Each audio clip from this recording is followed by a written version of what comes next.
Hello and welcome to the first video of the new year.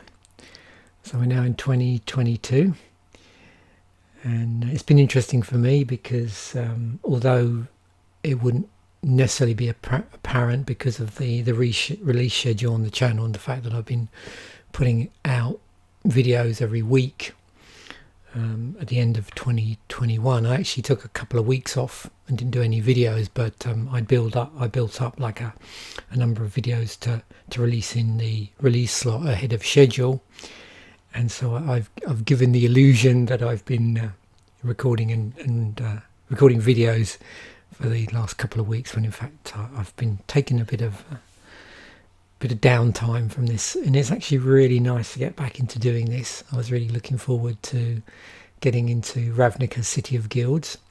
So we're into our first video and our first set musings of 2022. It's going to be an interesting block really because of the way that the cycles break down. So you'll notice as I go through this, when I start to slice and dice up here, with all my nicely arranged tabs, the cycles, because of the nature of the block, spread across the whole block, and that's the case for I think almost all the cycles. I don't think there's that many cycles. There's a couple of cycles that are just specifically for this set, just inside of the set. Everything else we're going to talk about, all the other cycles, are spread out across the course of the block, and so technically they are mega cycles, because a mega cycle refers to a cycle that is a cycle across a block. And the reason why that came about, just to sort of put things into perspective, so the Ravnica block is themed around these two colour guilds. So there's 10 two-colour combinations in Magic, and so those colour combinations Wizards decided to spread across the block as a whole, and each of those guilds, those two colour combinations, have a name, but they also have a specific keyword ability attributed to them, and they also have a couple of legendary guild members in each colour.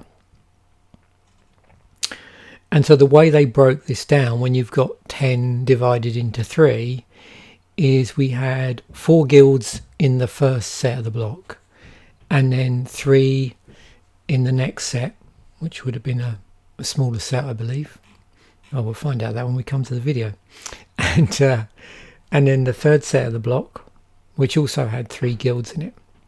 So Ravnica City of Guilds had 4 guilds, Guild Pack had 3, and Dissension had 3. Now, in this particular set, the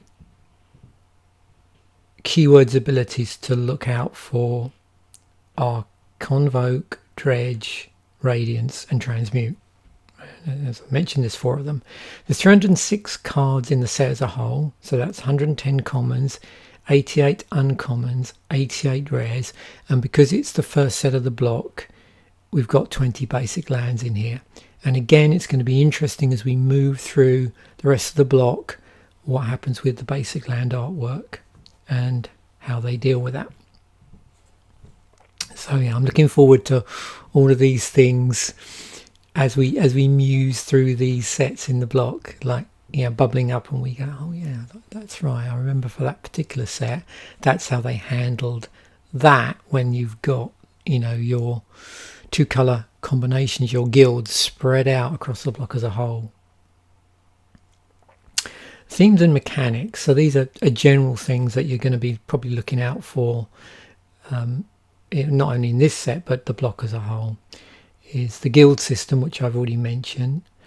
Enchantments, there are a number of enchantments in the block, and hybrid mana as well, so we'll keep our eyes out for hybrid mana. So just focusing on the 4 guilds for the moment in this set. So we have House Dimir. So that particular one is a blue-black combination, and the keyword or ability word is Transmute. We've got the Seleznia Conclave, and for that particular one, that's green-white colour combination, and the keyword or ability word is Convoke. And we've got the Golgari Swarm, which is black-green, and for that we're looking for Dredge as our keyword ability. And we've also got the Boros Legion, which is red-white, and that's Radiance. And we'll see the relevant Legendary Guild members when we slice through the legends in this as well, so I won't mention them specifically at the moment. We'll see those in a moment. A couple of creature types, Archon and, let's have a go at pronouncing this, Lamassu with a double M. They were introduced in Ravnica City of Guilds. So what we'll do is, I think first of all, before we get onto the cycles, we'll have a look at these different keywords and abilities.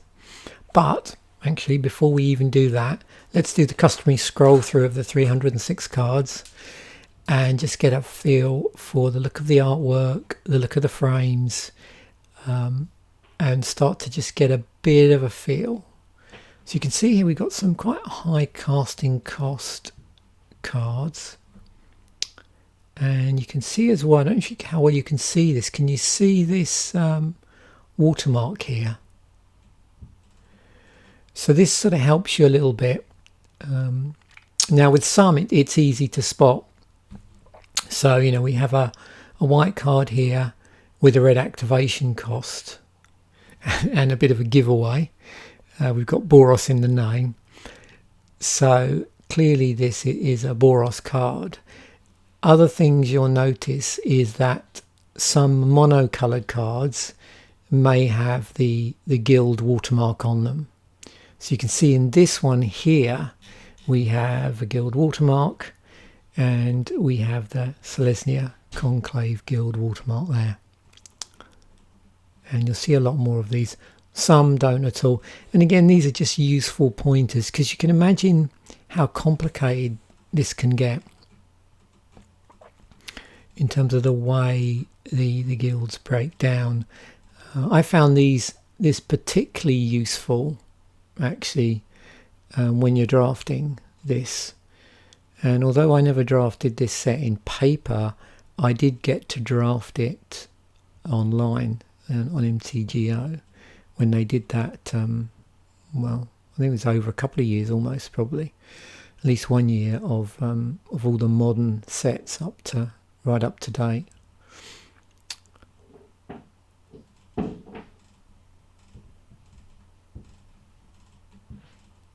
Okay.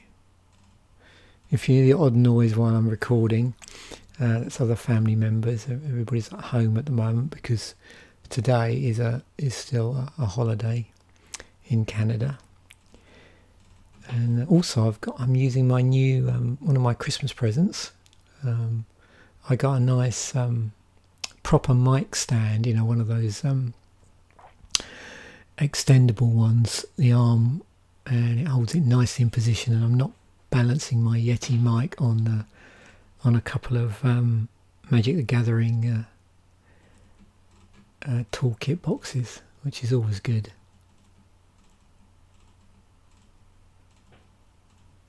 Just scrolling through here. Oh yes, Reign of Embers. Nice artwork. And you can see several of these excuse me, incorporate the cityscapes as well. There's another Boros card.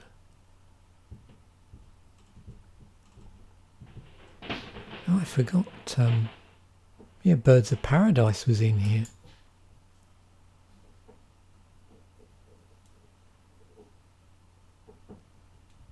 Wow.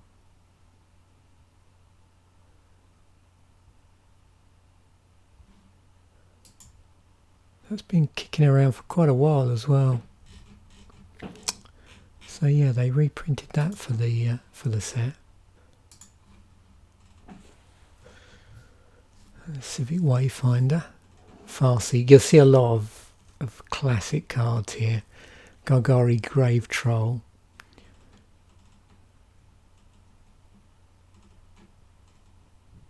Because obviously these fit really well into two-colour environments, certainly these cards. So it's no surprise to see a number of cards here that might be, two-colour all-stars, so to speak, for the particular guild colours when you're building legacy decks, particularly EDH and Commander. And now we've got on to the two-colour cards. So that was all our monocolours. You can see here, you can start to see the groupings. So we've got House Dimir here, the blue-black, and here's the hybrid mana card. Interesting how many of those they did, and there's more blue-black here, another hybrid mana. And you can see how that was represented in the frames as well. This sort of bleed over. It's interesting because we'll have to see, did they resurrect? I did make a point with the frames. I think they were still doing it. Yeah, they still had that sort of bubbly look on the black frame, so they are doing that as well.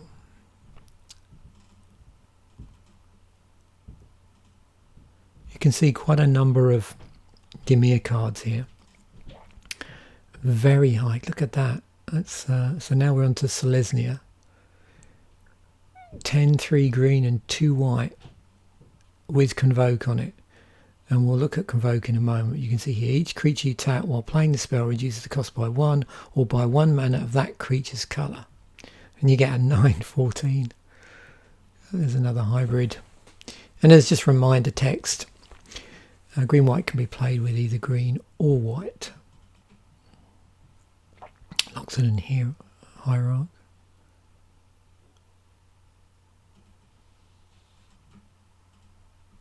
And of course all of these have the watermark on them. Oh. Tolzimir, Wolfblood. So you'll see there's a number of legends in here, as I've already mentioned. Putrefy's in here.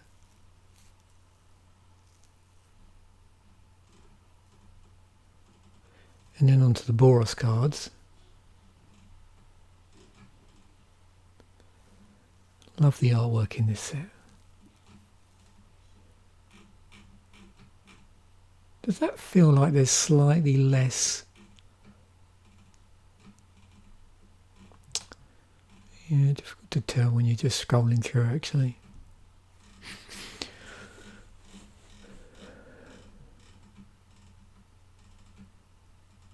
And then we've got our artifacts. And you can see also a number of the artifacts can be attributed to particular guilds as well. And of course there's these mana rocks which produce guild colours as well. The Signets, which we'll take a look at in a moment. Got Sunforger in here. We do have some artifacts that aren't attributed to a particular guild. Spectral Searchlight. And again, we're sort of on the lookout here for ways in artifacts of generating multiple colours. It's interesting how that maps onto the guild theme.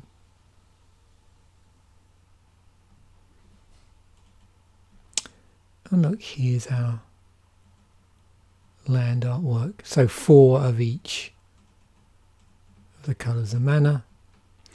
And then another thing we'll look at is we did have a number of non-basic lands in here as well. We'll go back and take a look at those as well. So that's the set as a whole. And 15 Convoke cards. So with Convoke, each creature you tap while playing the spell reduces its cost by 1 or 1 mana of any of that creature's colour, and it's the same on, every time it's used. Nothing changes there. And what have we got there? So we've got 6 in white, 2, 3, 4, 5, 6, 7 in green, and then 2 in the guild. So of course what you'll notice as well is when we look at these keywords and abilities, they're only going to have the colours that were relevant to the guild in which the keyword or ability occurred. So this is Convoke, which was the Seleznia keyword ability, and so therefore it's only in white and green.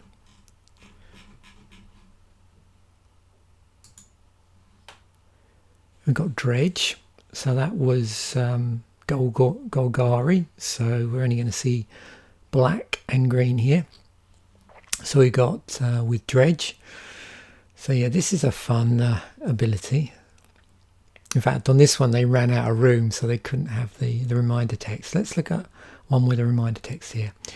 So this one, Dredge 3, which is Dark Blast, and you can see they're also attached to both permanence and non-permanence. Whereas, let's have a look. Let's just see. I didn't show you. Yeah, so with Convoke, same is true. So both permanence and non-permanence. So Dark Blast, Dredge 3, if you would draw a card, instead you may put exactly 3 cards from the top of your library into your graveyard. If you do, return this card from your graveyard to your hand, otherwise draw a card.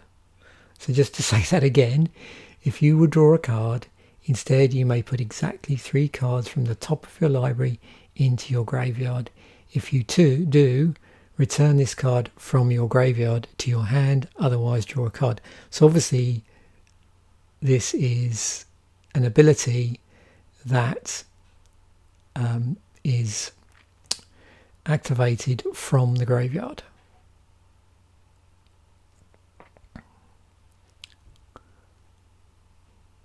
And so the number that you see here is the number of cards you put from the top of your library into your graveyard.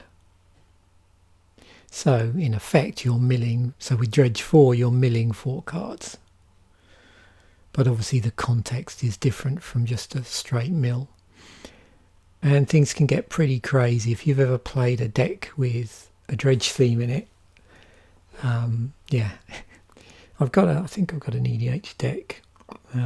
Well, I'd say that there was I think I've mentioned it before, there was a deck that Wizards did. They did a couple of EDH decks back. I don't know if they'd start using the commander name then or not, but the very first precons, if you go back, weren't paper commander decks. They were actually on MTGO, and there were 2 of them, and one of them was a 3-colour deck with, I'm trying to remember the commander actually. I've done an episode on it, and yeah, it had a Dredge theme in it, I'm pretty sure, from what I remember, or a Dredge sub theme. It had a couple, a few Dredge cards in it because it was trying to basically reanimate stuff from the graveyard, and so this meshes well with like reanimate. So what we've got, 5 black, 5 green, and then 2 of the combinations. Cool. Oh, Radiance. So this was the Boros one, wasn't it? Yeah, Radiance. Okay, choose a colour. Target creature and each other creature that shares a colour with it gain protection from the chosen colour in end of turn. So this is an ability that does change. It's not the same on all the cards it occurs on. The only bit of it that is the same is this sharing a colour. And you can see here it's both on permanence and non-permanence again. So the first one we looked at was an instant.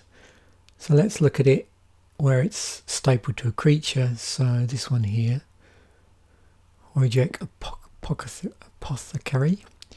2 and 2 whites, 1/1 with Radiance. So you tap it, prevent the next 1 damage that would be dealt to target creature and each other creature that shares a colour with it this turn.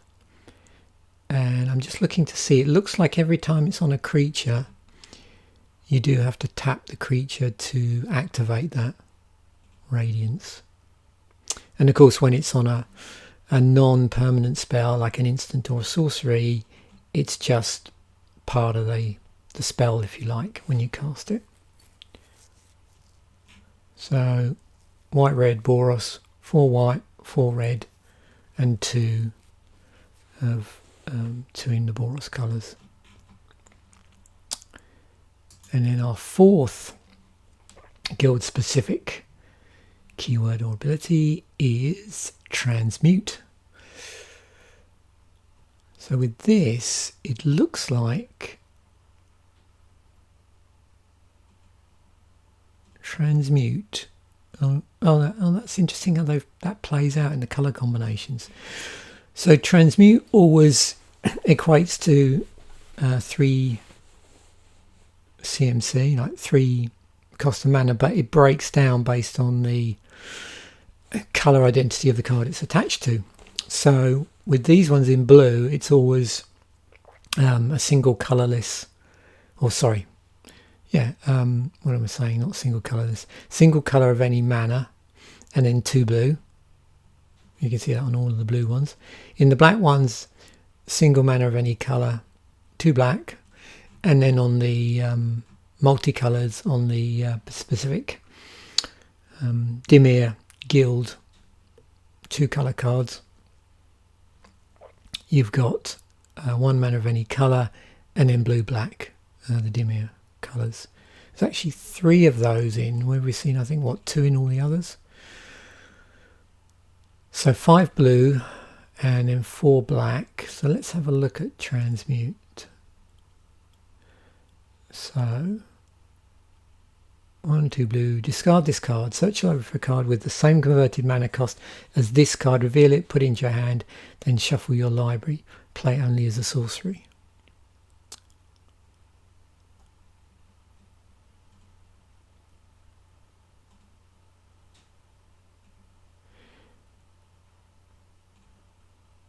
So with all of these, you get the option to either cast the card or discard it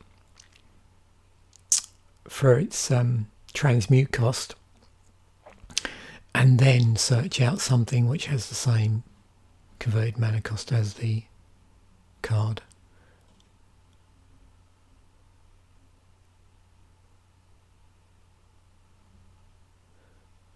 Yep. So that's pretty straightforward. So the only thing that's going to be different for the different cards is this thing, which has an effect on what card you can hunt down, but the rest of it is identical on all the cards.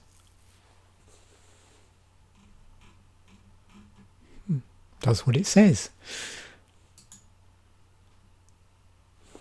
Okay, so I thought it'd be interesting to look at the cards in the individual guilds. I know we quickly scrolled through this, but just to get a feel for how many there are and what they look like, what their casting cost, how that breaks down. Okay, so at the moment we're sorted by just automatic. What should we do? We're sorted by colour actually. So with this, maybe if I want to sort that by, just out of curiosity, whether it makes any difference here. Mana value perhaps. I suppose it doesn't really matter. But as you can see, we've got 16 cards in the 2 colours, and within that we have what, 1, 2, 3, yeah, 3 of these hybrid mana cards, which are really easy to spot. And you can see we got what? 2 legendaries. So yeah. And no surprise, 16 cards in Seleznia. Wow.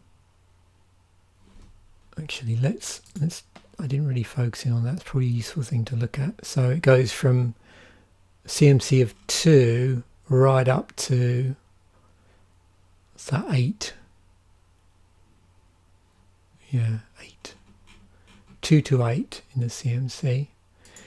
Now I suppose in here it's going to be slightly different because of the presence of the Convoke. So we're going to see probably cards with quite a high mana cost if you just cast them straight in there. So let's just do the same here. So going from 2 up to this monster, 15. But again we got the presence of Convoke. So it looks like what? 2 legendaries. And then 1, 2, 3 of the hybrid manas. It's probably going to be the same across all here, but worth taking a look. Again 16, so it looks like 16 in each of the colour combinations for the 2 colour cards. Do the mana value thing again. So again, starting off with 2, and these are all just because of that, they're all 1 each of the guild colours, going up to 8. Got a number of abilities on here. Got a 7/5 for 8. Here's our where are we? There's 1 there, 2, 3 again, and 2 of the legends. Severa, and where's the other one gone? Oh, Sisters of Stone Death. Oh, it's converted cost 1. Oh, Boros. Mana value. Okay, so a bit of a difference here then. This one actually has a one mana hybrid mana. I don't think none of the others have that. Yeah, the hybrid mana kicks in at 2 mana, 2 CMC on some of them. So yeah, that's Boros Recruit. So that goes from 1 through to 8 for Razia. So the 2 legendaries are Razia and Agris Kos, Wojek Veteran. So those are your 2 legendary guild members.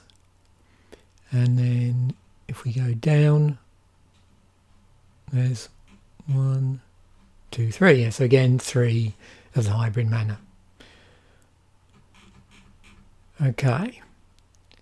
So what do we got next? So the first thing I'm going to do is actually just highlight the 2 cycles that are just inside of this set, and then we'll move on to the mega cycles which go across, but we'll only feature obviously cards from within this set for those mega cycles. And then as we go through the sets in the block for the different set musings video, you'll get to see those. So we have I Come Into Play Aura's cycle, Faith Fetters, Flight of Fancy, Strands of Undeath, Galvanic Arc and Fists of Ironwood, all creature enchantment, all auras, and they have an Enter the Battlefield effect.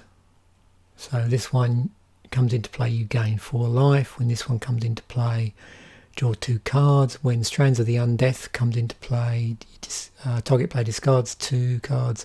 Galvanic Arc comes into play, it deals 3 damage to target creature or player. And then Fists of Ironwood comes into play, put 2/1/1 green sapling creature tokens into play. And then obviously in addition, each one of these has an effect, an ability, something that it imparts on the creature that it attached to. So here, enchanted permanent activated abilities can't be played unless they're mana abilities. If enchanted permanent is a creature, it can't attack or block. So yeah, it's in the title. This one gives flying. This one gives regeneration. This one gives first strike, and this one gives trample. And then the second set only cycle is this cycle of haunted creatures. So what happens with these, they're all rares, and you can see here they're all 2 mana of an appropriate colour, although they do have an additional mana of any cost for 4 out of the 5, except for the Haunted Horror, which is just 2 black. Each has greater than average power, toughness and abilities for its cost, so definitely, you know, ahead of the curve, you know, for the mana curve. But they cause 1 or more token creatures to enter the battlefield under the opponent's control to sort of balance out that cost. So with the first one, with the Lamassu, your opponent gets a 4/4 black horror creature token. For the Phantasm, the opponent gets a red goblin creature token, or 5 red goblin creature token. For the horror, the opponent gets 3 green centaur creature tokens. For the red one, or the dragon, that's gives your opponent 3/2/2 white knight creature tokens with first strike. And then hunted troll, your opponent gets 4 1/1 blue fairy tokens with flying. But then you look at the casting cost, so it's just a question of, you know, assessing the risks of giving your opponent this particular creature. What's interesting as well is that some of these do reflect guild colour combinations and some don't. So the Lamassu, or for this particular set, so this is white black, which is a guild combination outside of the set guild combinations, as is the Phantasm, because this is, what's it, blue red. This is black green, which is on guild. This one's Boros combination when you compare it against here, which is on guild, and this one is off guild. And I don't think that really mattered too much, but I just thought I'd better point that out, seeing as the set cares about guilds, to just see what other potential combinations might be bubbling under the surface. Yeah, but not surprisingly, there's no, you know, it's not a guild card in the strict sense. And there's no badge of honour on there. Okay, you can see I had to do some quite complicated search criteria here. So one thing I'm not particularly looking forward to is putting these together. I normally put these together on the Tuesday before they go out, the following Monday. And so tomorrow I've got to do all these for the next set. And yeah, it's pretty time consuming, but ultimately the set musings bit is so much fun that I don't really care too much. So yeah, with these we've got the mega cycles. I think I've got this right. You have to excuse if I've made a horrendous mistake here, actually. Now, what was I doing here? There was something...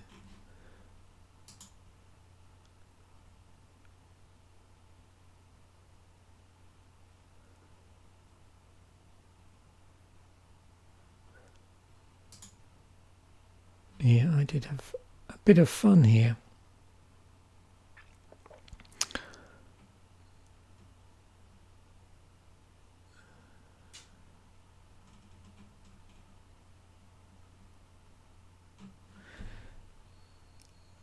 So it's a bit difficult to spot these because of just the way they get ordered and what they belong to.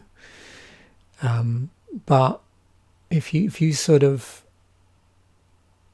try and look at what's down here, you might get an idea. So what these are, and this is where it gets can get a little interesting.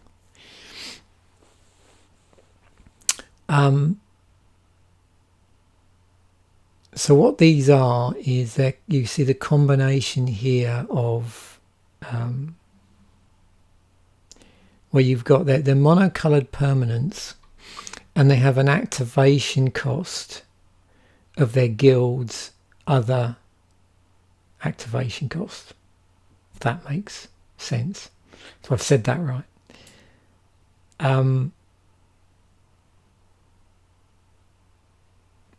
But let me just have a look here. I don't think it's going to apply yet. I'm going to have to keep my wits about me because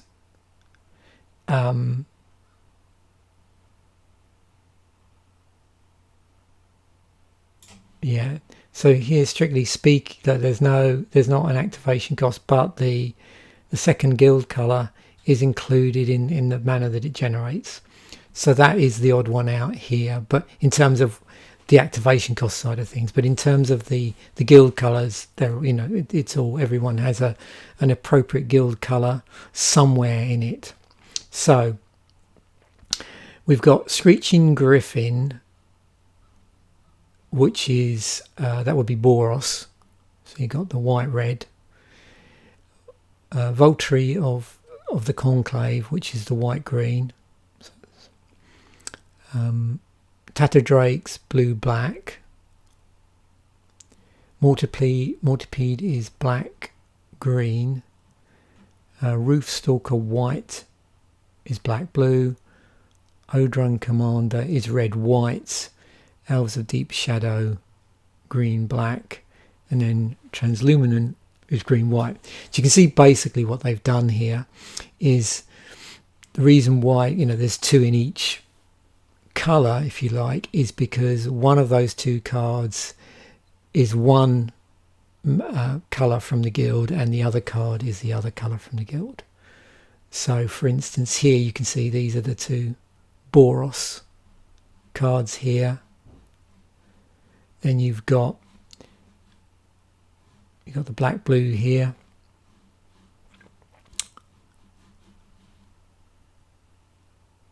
And then it's actually quite difficult to spot. Yeah, your Seleznia 2 here.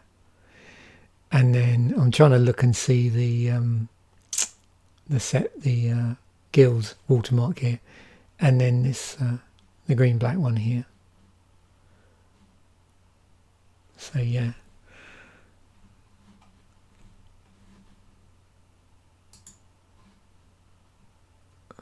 I wonder if I can, I don't really want to make this, it's nice to have them this large.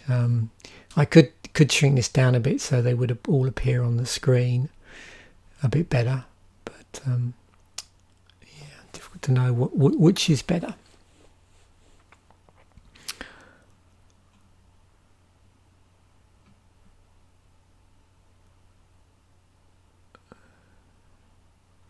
And then of course the reason why there's more, there's 2 white, 2 black, 2 green, and then red and blue is of course the 4 guilds that they've chosen to be in this set.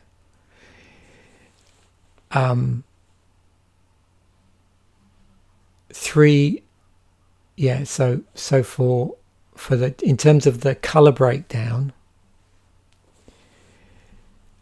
more of those guilds have white, black and green in them than they do blue and red.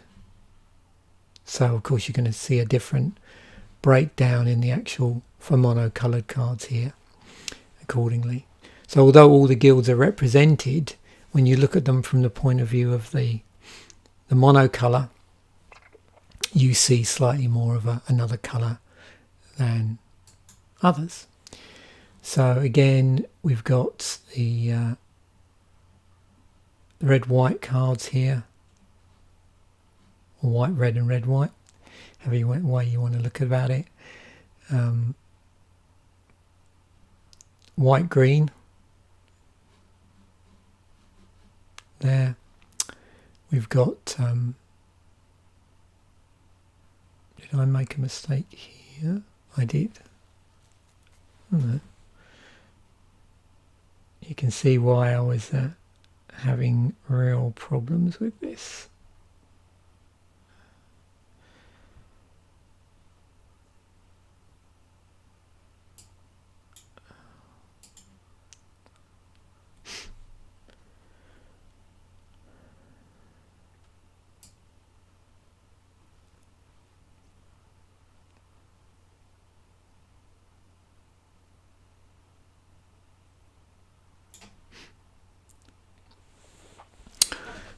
Okay, where are we?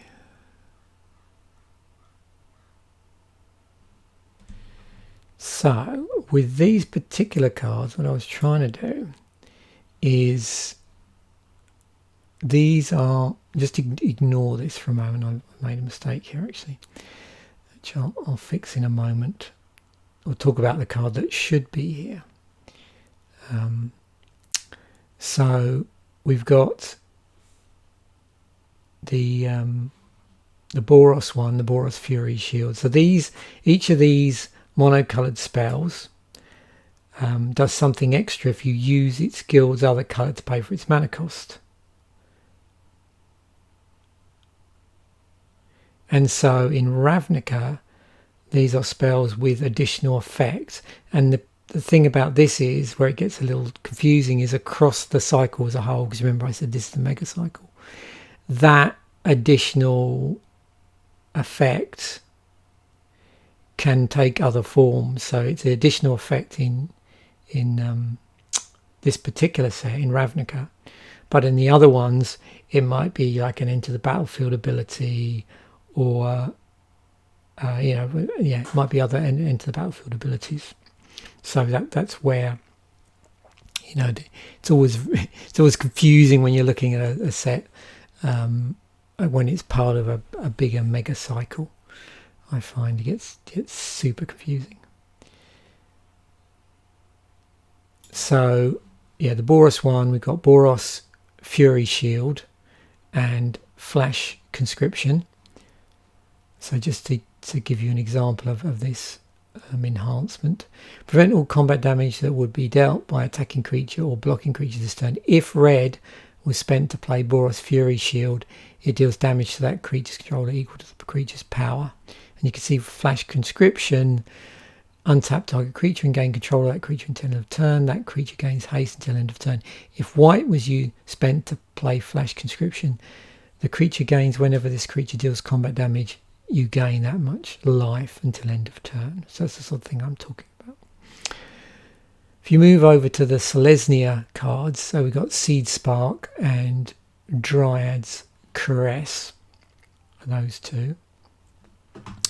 Then here for Induce Paranoia, which is going to be our Dimir card. What I should have got up here instead of Brain Spoil is this should be Ribbons of Night. So yes, that was a mistake. What I did was I looked for Spoil there, thinking I would find this, and of course I've found Brain Spoil as well. So let me just fix that now. This is probably not the first time or the last time I'm going to have problems with these cycles, I think. Okay, and then we just need to introduce this.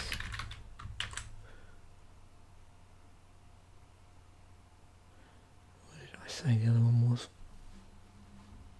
Oh, let me try ribbons. Let's see if just doing that works.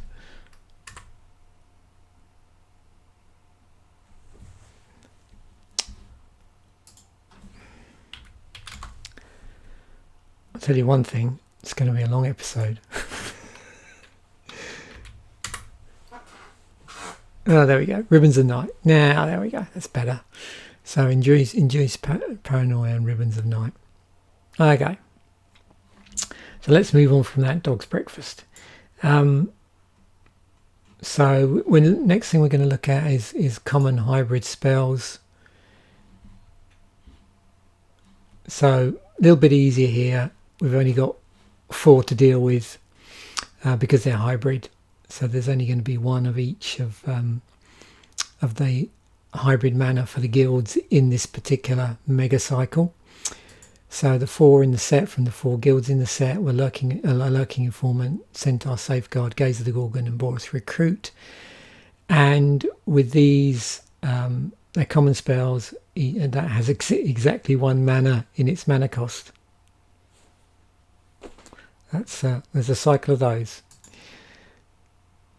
And then there's a cycle of guild mages, and you can see they're all hybrid mana, 1 from each of the guilds, and each of them has 2 abilities on them, and those activated abilities have each one of the 2 guild colours in them, 2 guild colours, which then give some sort of ability which is, or an effect that is sort of synonymous with the particular colour. So on the Dimir Guild Mage, an example, for the blue one you get card draw, for the black one you get discard. On the Seleznia Guild Mage, the green one you get a token, and the white one you get +1/+1. On the Golgari, you've got the ability to return stuff from the graveyard on the black one, and a +1/+1 counter on the green one. And the Boros one, red activation gives you haste, and the white one gives you first strike. Yeah, a lot easier now when you've only got 1 from each of the guilds. Okay, rare hybrid spells. Yep, each of these rare spells has at least 2 hybrid mana in its mana cost. So you can see some of the themes of these cycles, these mega cycles, a little bit simple. There's no particular reoccurring ability or anything like that. It's just something to do with that colour combination. And they're all rare hybrid spells. You can see quite a difference in the casting cost between Shadow of Doubt and the other ones in here. And 2 instants, an enchantment, and a creature, 1 from each of the guild colours.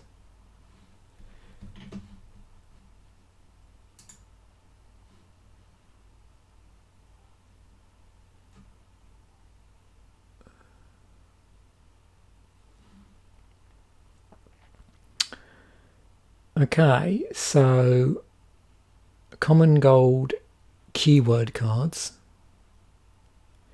and I've got an extra one here because I just wanted to try and point out for this. So as you can see, these are all 2 colour cards, and they all have an ability which is a keyworded ability. So we've got, but you can see I've got an extra one here, which actually, although does fit that that criteria, it's one of those sort of wobbly cycles where there sometimes is a card where they might have 2 cards instead of just 1 in the cycle, and that's the case with this one, with the with Dimir. So in this particular set where Dimir appeared, there were 2 cards that fit that description, part of the cycle. So Dimir, Infiltrator and Perplex. Both were common gold cards with the user guild's ability.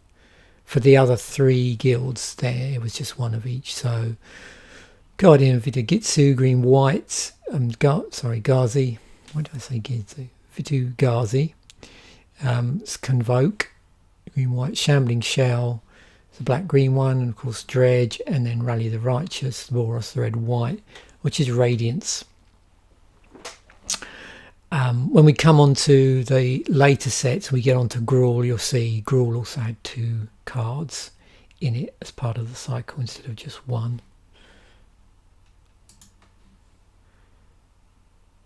Okay. So, again, I ended up with an extra one here.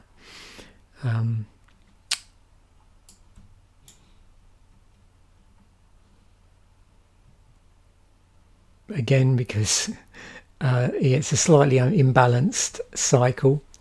So, unbalanced gold cards. This is a cycle of.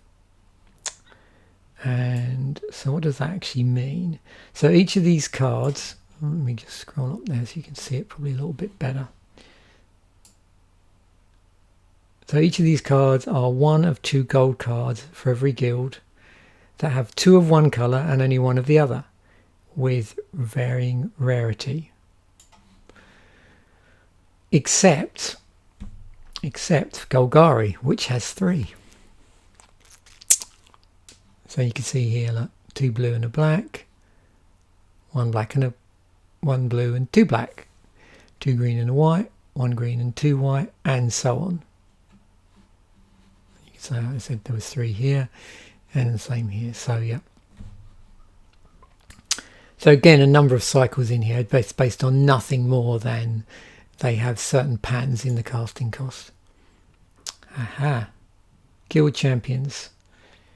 So each of these legendary multicolour creatures rewarded players for playing with cards of their 2 colours, often doubly so for using multicolour cards.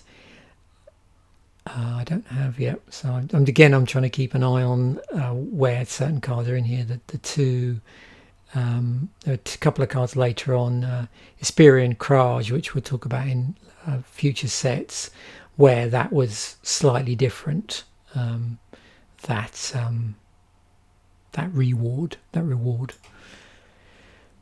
So you can see Circu Dimir Lobotomist. So whenever you play a blue spell, remove the top card. Whenever you play a black spell, remove the top card of the target library from the game. Your opponent can't play non-land cards with the same name as the card removed from the game with Circu Dimir Lobotomist. You play a blue spell, black spell. Okay, so it does both.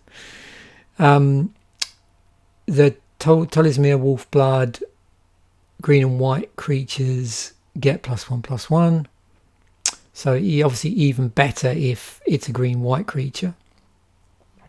And it'll also spit out a token, a legendary token, when you tap it. Severa, Queen of the Golgari. Which is interesting because with this one, whenever you sacrifice a black creature, you may pay 2 life. If you do, each other player sacrifice a creature. But with the green one, whenever you sacrifice a green creature, you may pay 2 life. So I'm assuming that's interesting. The wording on that's a bit ambiguous. But creature, you may pay 2 life. If you do, each other player sacrifice a creature, you may gain 2 life. Oh, so I misread it. Sorry, you gain 2 life. So that does have different things on it. Okay, a little bit. Again, templating's a little bit wobbly here. Okay.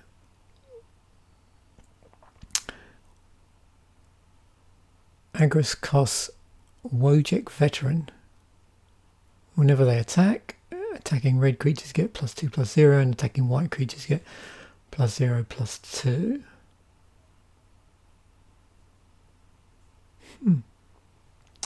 Okay, so there you have your guild masters. Or, sorry, your guild champions. So there's a difference here. So guild champions.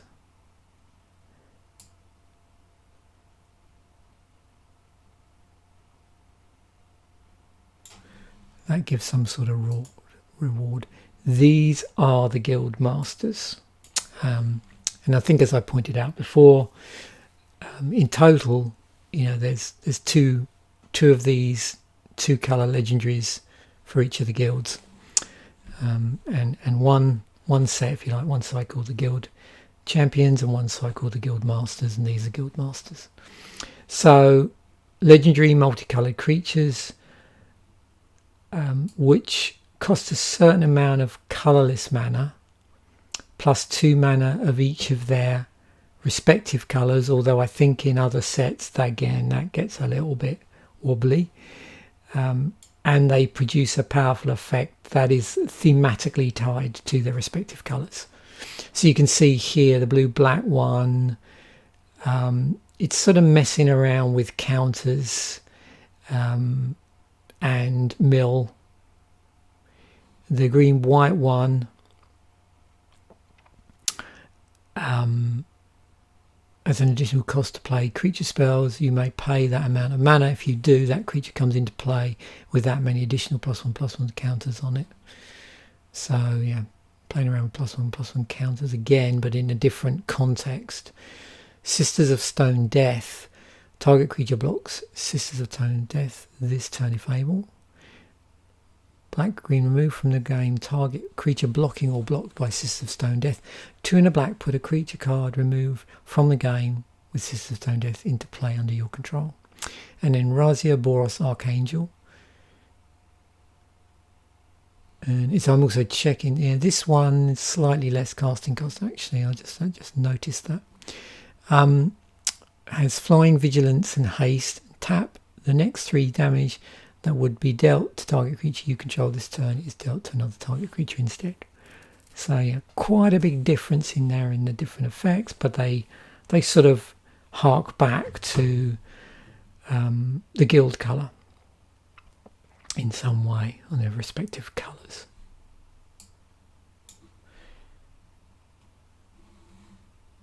Okay. Signets. Well, this is easy. So yeah, some of these mega cycles are a lot easier to understand.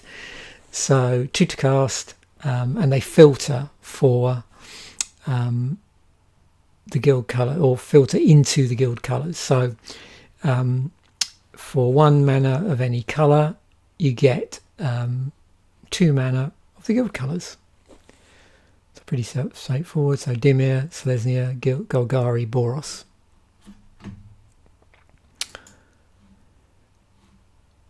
Then we have these other, so we had the guild signets. There are also some guild artifacts which are specific, as you can see from the watermark, to the guilds. And they all have, you know, a different sort of set of abilities on them. 3 of them are straight artifacts. 1 of them is a piece of equipment. It's artifact equipment. But you can see somewhere in here we've got a guild-coloured artifact, guild-coloured activation cost, in addition to other stuff on here as well.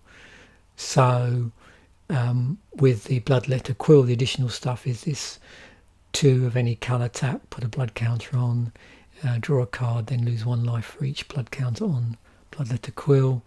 And then you've got this, the Dimir ability is remove a blood counter from Bloodletter Quill. Crown of Convergence, there's quite a bit going on here. So you're playing with the top card of your library revealed. As long as the top card of your library is a creature card, creatures you control that share a colour with that card get +1/+1.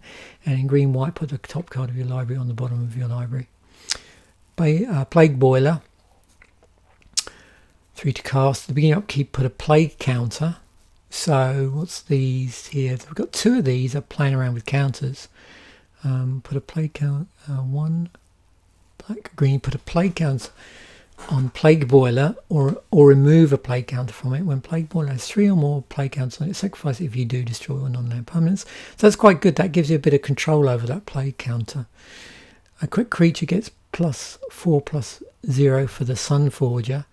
Red, white, unattached Sunforger. Search your library for red or white instant cards with converted mana cost 4 or less and play that card without playing its mana cost and shuffle your library.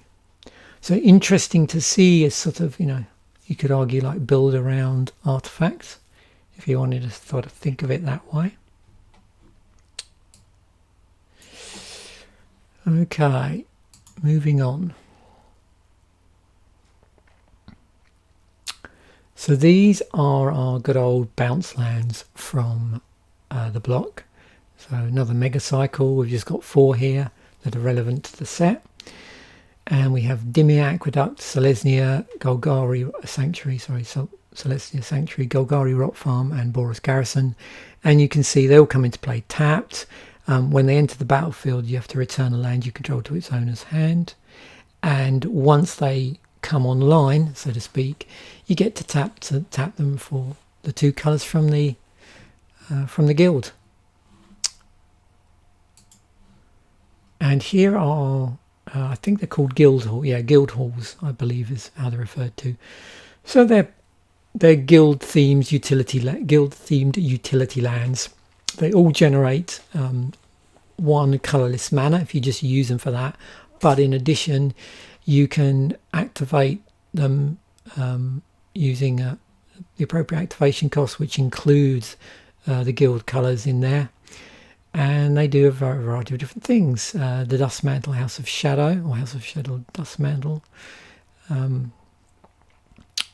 Sorry, what am I doing here? The Dustmantle House of Shadow. With that one, pay blue-black, tap, target player puts the top card of his or her library into his or her graveyard. Vitu Ghazi, the guild, the city tree.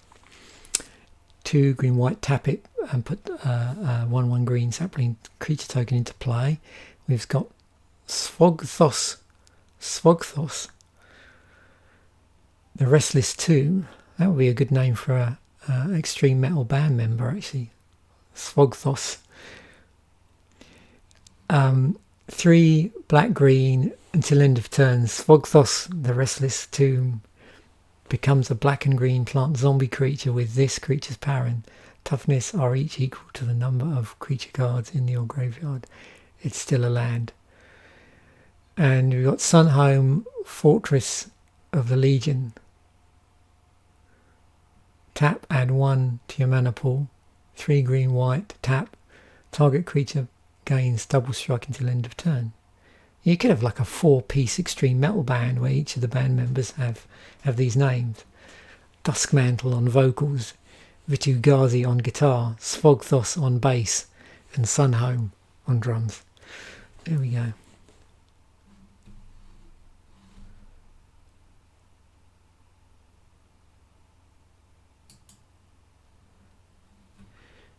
So now we move on to our shock lands.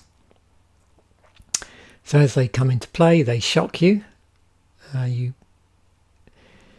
Well, if you want to. So yeah, it's optional shocking. So as they come into play, you may pay 2 life. If you don't, then they come into play tapped. Of course, if you do, they just come in untapped. And they generate for the appropriate mana for the guild. We've got Watery Grave, Temple Garden, Overgrown Tomb, and Sacred Foundry. The other thing to note with these is they do have the land identity on them, like Island Swamp, Forest Plains, Swamp Forest, Mountain Plains, and of course that has implications in decks generally, not obviously just in this set, but anywhere where you might be playing in an eternal format, in terms of cards that specifically hunt down, say, islands or swamps or forest plains, swamp forest, or mountains or plains or whatever. Then you can tutor for these.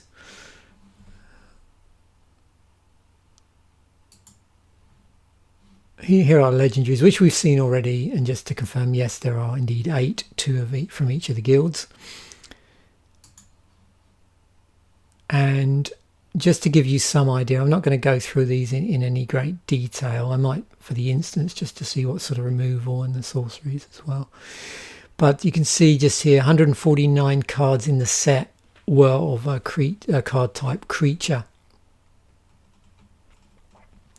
in here. And as we said already, of course, we had monocolor creatures and also multicolored creatures in the set, some of which multicolored creatures were indeed hybrid mana as well. So yeah,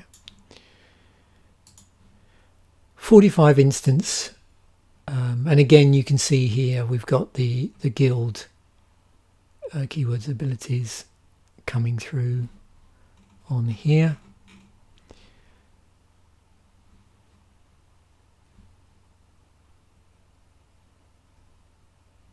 What else have we got of interest? So the white ones, you know, you're seeing things like, you know, instant speed, damage prevention. I'm just looking to see what removal we have in white at instant speed. Seems to be a lot of damage prevention and protection going on here. Got some pump here, some tokens, but again that's more, it's actually a white-green card. Now there's our, you remember I mentioned about enchantments, so we've got instant speed enchantment, destruction, and removal. Actually got a bit of a, what would you call that, like conditional enchantment wrath based on colour. Okay, I think, oh yeah, instant speed counter, conditional counter spells going on here. Some shenanigans with power that you often see in blue. Okay, some graveyard stuff. Targeted counter spell. Bounce. Colour swapping. Okay, library manipulation. So black, yeah. -1, -1. I'm trying to remember what that effect's called.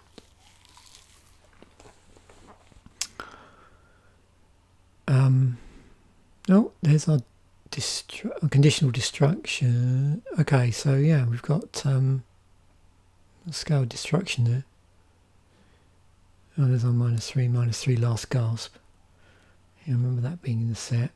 There's a mill here.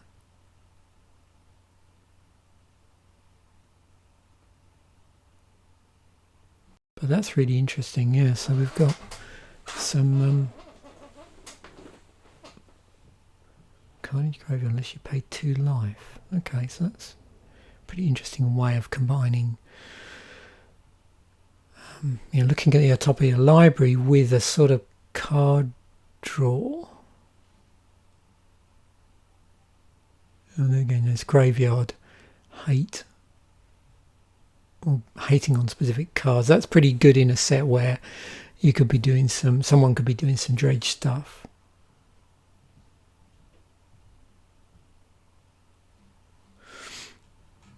So as a you know, a sideboard card against dredge players. Oh, there the instant speed damage through char and cleansing beam.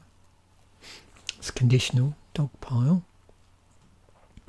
So yeah, a lot of the usual things here going on in the different colours. We've got artifact destruction in red as well. We've got creature tutoring, life gain, green, pump, and then of course here as well you've got some instant speed 2 colour stuff going on, like lightning helix. So you know, often we've got this 2 colour set, obviously that accounts for, it might be, you know, the lack of certain removal in certain colours,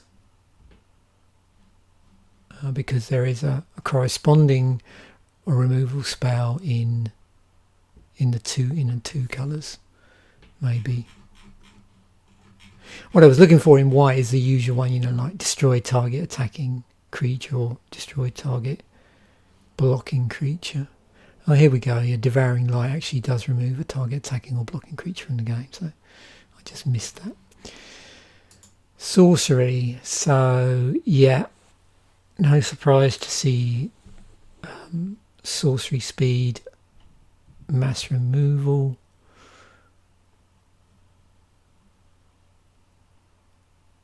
Some aura stuff going on there. Card draw in blue. Some library, definitely a bit of library manipulation going on in black, but then you'd expect that with Dimir. Wow. We've got like sort of halfway house Wrath here, where you get to destroy just 6 target creatures. It's a fun set, this. You get to see lots of interesting things, particularly with how they try and relate it back to the guilds as well. Oh, that's interesting. So, any card as well, not just a land. Oh, Rolling Spoil, so land destruction in, well, green-black, strictly speaking, although you don't have to play the black or use the black.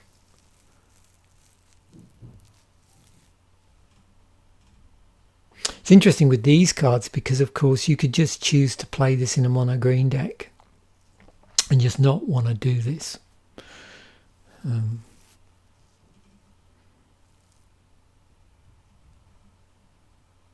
Yeah, so again, interesting to see how the usual sorcery stuff you see in sets sort of plays out in a 2-colour set.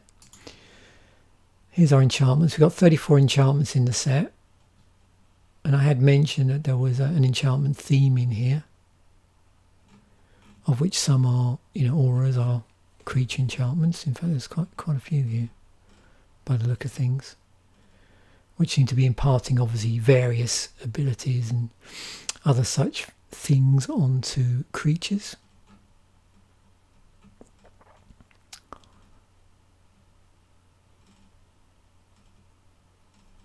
And then we've got the 2-colour enchantments as well. What are we looking at here? Don't have any in Dimir though, I think, unless I missed it. No. Well, if I say that, of course, we've got the ones that probably have. Oh no, there's no. That's interesting. So in enchantments, let me just scroll through that. I hadn't noticed that when I was putting this together. There is no Dimir guild cards at all. Yeah. Here's all our artifacts, 21 of them. Quite a lot of these you would have seen already, because we had a look at the Signets and these guild artifacts. But then you've got these regular, you know, non-guild artifacts as well. There's quite a number in here.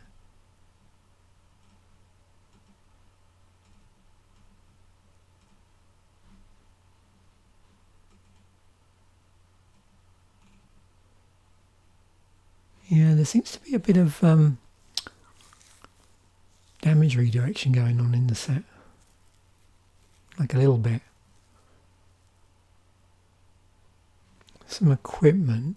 I don't know if there's a mass amount of it. We've got Sunforger and Grifter's Blade, Peregrine Mask, and Prize Shield.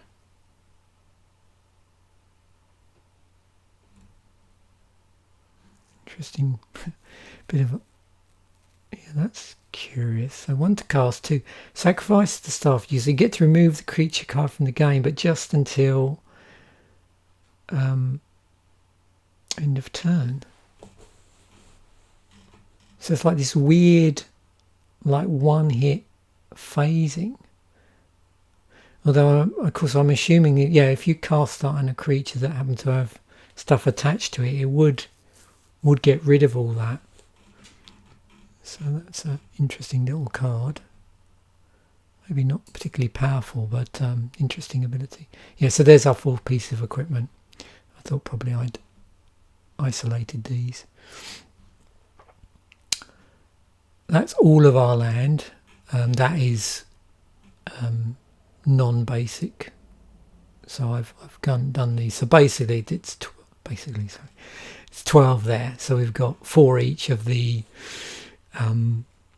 bounce lands, the utility lands, utility guild lands, and then the pain lands. Oh, sorry, not the pain lands, the shock lands. The shock lands. And here's our lovely artwork. So a lovely cityscape artwork for the first Ravnica set. I do like this artwork for this. This is cool.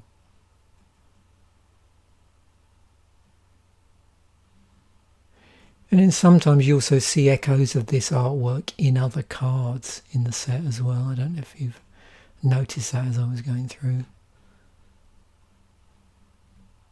And it'll be interesting to see what happens in the next set in the block in terms of the presence or absence of basic land and its associated artwork. And then back to the set as a whole. Wow, that was a bit of a slog. So yeah,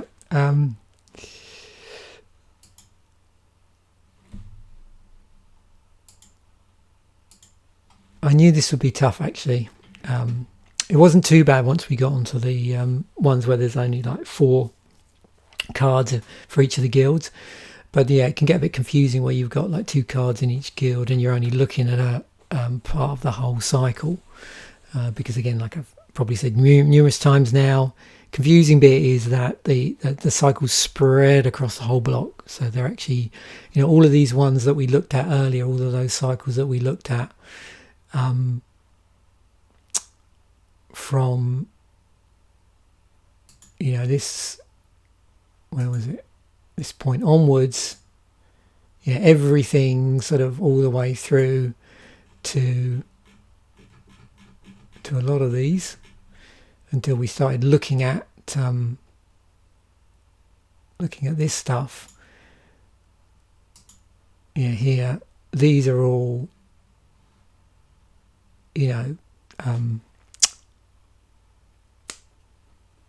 mega cycles.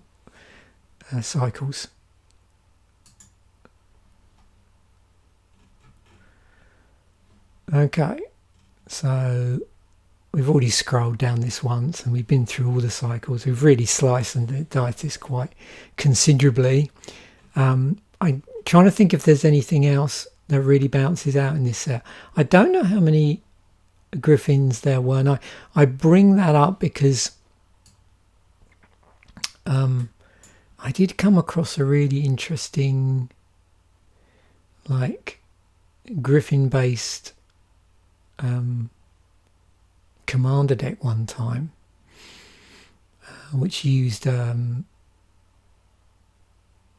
think it was, if I got that right, maybe I'm getting confused here, but I'm always curious really, just generally, is in a set how well the set plays to like tribal themes, and if you're interested in like creating tribal EDH, like are there any particular sets that are worth looking at over others? And a couple of sphinxes there actually.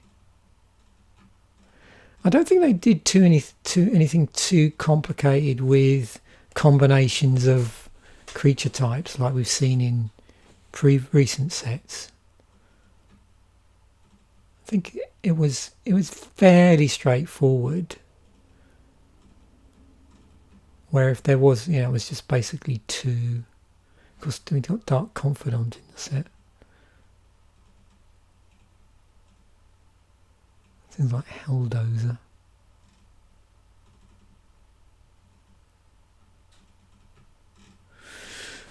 Anyway, I just did what I said I wasn't going to do, which is to scroll through this. I just can't resist it, particularly when you just artwork. This is really cool. So let's do this in a bit more of a controlled manner. This helps, you know, the important cards, so to speak, to bubble to the surface a little better by looking at the price, I think.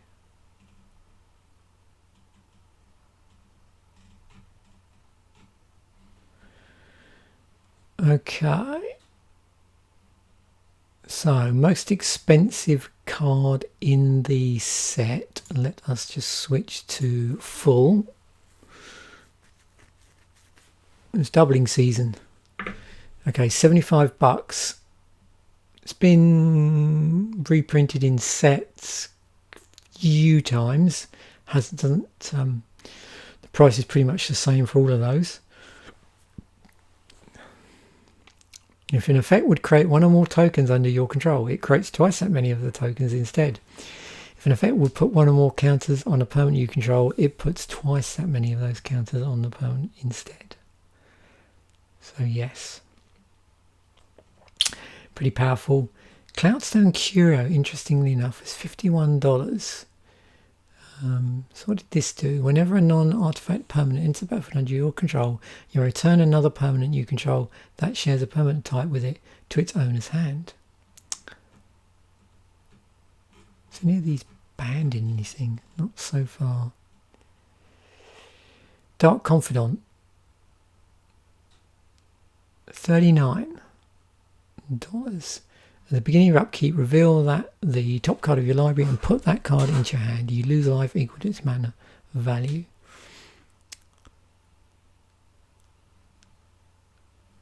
So what have we got? Modern Masters and Double Masters. With also some alternate artwork. Yeah, I think I've got this one somewhere. Oh, and no surprise, Shocklands.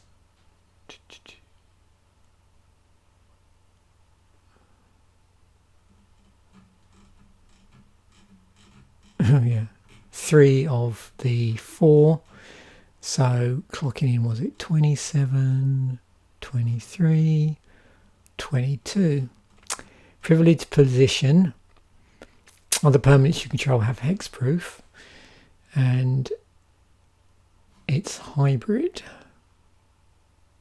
was in the guild kit and nothing else. Do you remember those? There's was it 10 decks they created around the time that they did one of the Return to Ravnica type sets, and yeah, they're pretty cool. Oh, there's our Overgrown Tomb. There's our 4th of the lands, those dual lands. $20. Life from the Loam. So this is a sorcery with dredge on it. Return up to 3 target land cards from your graveyard to your hand. It's been reprinted a few times, also cropped up in that dual deck as well, and in some master sets. It's also in the lair drop, secret lair drop. So $16 roundabout. Copy Enchantment. Does exactly what it says. It's in some sort of Magic Online theme deck at some point, but only apart from that, well, only in paper for Ravnica City of Guilds. 16. Birds of Paradise, I mentioned this fairly early on because I spotted it. It's been reprinted quite a few times, and this is the $15 version. You can see the price is pretty variable. Yeah, I suppose so.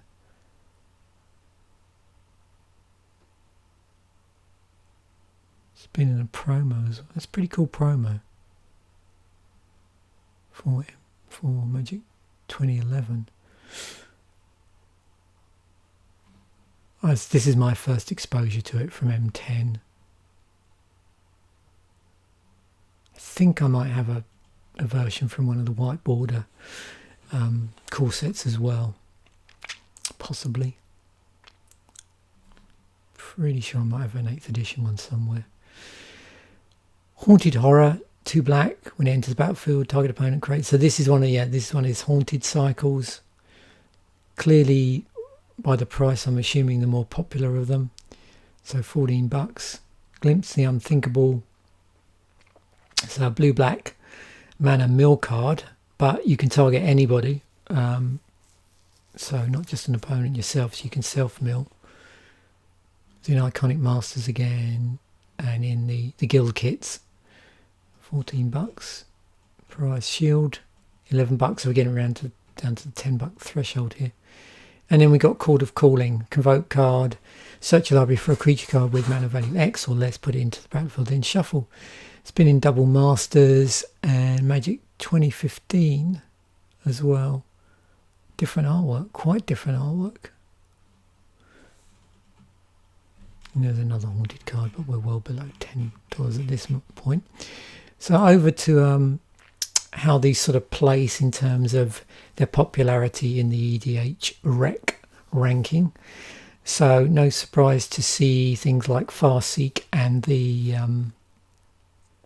dual lands up pretty high there, and Birds of Paradise and the Signets, yeah. Oh, and Putrefy, of course.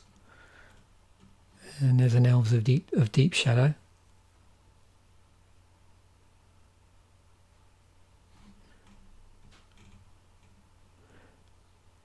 So that was actually a reprint. That was from the Dark.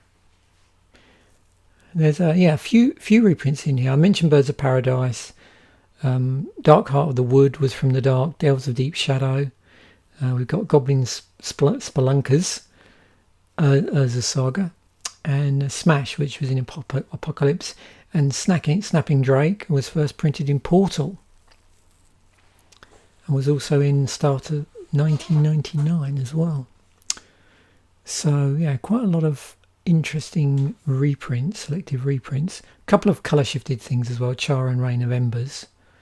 And there was a functional reprint in Scent Benevolent Ancestor as well, if you're sort of always on the lookout for those sort of cards, because it's quite interesting to see, you know, where cards sort of come from and where they've been functionally reprinted and also colour shifted. So yeah, and usual suspects here. We've got Doubling Season, Muddle the Mixture, Chord of Calling, you know, another Signet, Dark Confidant, Light from the Loam, some Forge, yeah, Hour of Reckoning, Stinkweed Imp. I've seen that in both Golgari Thug and Stinkweed Imp I've seen in like graveyard themed, and Grave Troll actually. I've seen those turn up in graveyard themed commander decks. And then we've got Dimir Infiltrator as well. So yeah. So of course, another thing that Ravnica City of Guilds added to is particularly in the area of like 2-colour EDH commander decks. Lots of stuff here that fitted into that particular format. And then what's ahead in the upcoming videos? We've got an episode of oh dear, I've even forgot the names of my episodes now. That's what 2 weeks off does. Deck Durdle, that's it, yeah. That's my card pool for this set's episode of the Deck Durdle, so that should be pretty interesting. Yeah, it could turn into a dog pile, but who knows? Oh yeah. Got some interesting cards here drawing me towards certain guilds. And hopefully, there'll be certain guild indicators in here that might help out a little bit when we come to look at the rares. Here's the theme decks. So at this point in time, I'm still basing my Commander Fodder episodes around theme decks. As I think I've mentioned, and I did reply to someone in the comments, once I get to around about shards where they change over to intro decks. That may change, and quite possibly I might start using sort of taking it back a bit. If you remember, I was doing some episodes of Commander Fodder where I featured certain cards that I'd pulled as a result of doing the deck dirt episode, certain rares, and that way of doing it, referencing the set rather than a particular theme deck, is probably going to return once I get up to where intro decks became a thing. And I'm going to try and then make sure that I focus on a really strong theme from the particular set that I'm doing, you know, whatever the strong mechanic was in that set, and use that as the basis of the pool, as the seed for my Commander Fodder episode. But at the moment, as I said, I'm still carrying on with using theme decks as the seed for that. So we've got Charge of the Boros, no surprise, we've got one from each of the guilds, Dimir Intrigues, Golgari Death Creep, and then Seleznia United. And I'll go through these when I get to that particular episode, but as a spoiler, so look away now. The deck I've chosen to go with is the Seleznia one, and if you remember, if any of you are familiar with the set, they'll know that obviously I'm pretty sure, let's just look back, for each of these, the theme decks had the corresponding, or one of the corresponding legends in them. They didn't always, remember there were two types of legendary creatures in it. They didn't always pick the some of them picked the guild champion as them. Some of them picked the other legendary to go in the deck, but they all had a legendary in them. So I've always wanted to do an episode, I may have even possibly already done one without realising, based around Tolsmere, Wolfblood. So if I've done one already, it'll be interesting to see this, how this turns out. If I haven't, then great. It'd be the first time I've built on camera, I've built a Tolsmere Wolfblood deck. And of course here we'll just go with this as the whole seed. I'm not going to pull any cards out from this before I start doing this, and as always we'll go with the inbuilt architect algorithm to help us suggest cards to include in this, to take it up to the full 99 plus commander EDH deck. So hopefully you stuck it out for this episode. Sorry it dragged on a bit. As you know, I got a little bit bogged down early on when I was trying to separate out those different cycles from the mega cycle as a whole. But hopefully you stuck with it and enjoyed this. I certainly enjoyed making this one. It was really fun to see and reminisce on Ravnica City of Guilds, which I didn't open at the time. I have subsequently opened packs of this on camera, and there are some videos of me opening booster packs and tournament decks from this period. And I also got the opportunity to draft this, albeit online, when they went through the modern sets, like one at a time on MTGO. So thanks for watching. Bye for now, and if I haven't said it already, have a fantastic new year.